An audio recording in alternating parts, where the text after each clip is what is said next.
జై గురుదత్త. ఫ్రెండ్స్, ఈరోజు మనము పల్లీలు చెక్కి చేస్తున్నాం. దీనికి పల్లీలు ఒక కప్పు తీసుకొని మంచిగా అవి లో ఫ్లేమ్ మీద ఫ్రై చేసుకొని ఇలాగ పొట్టు తీసుకొని ఇంట్లో నువ్వులు కూడా ఫ్రై చేసుకొని ఒక కప్పు తీసుకోవాలి.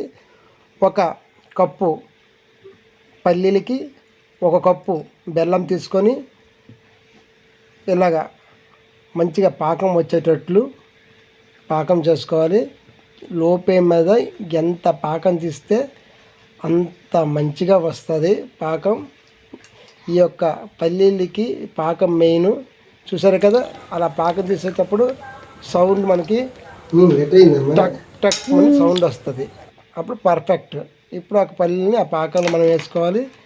ఇలా కలుపుకుంటాం. మనం మంచిగా కలుపుకున్న తర్వాత దీన్ని ఒక ప్లేట్ తీసుకున్న ప్లేట్ కొద్దిగా ఆయిల్ రాసుకొని అవన్నీ చూపించక్కలు అందరికి తెలిసినవని, అందుకోసమే నేను షార్ట్కట్లో చేసేస్తున్నాను.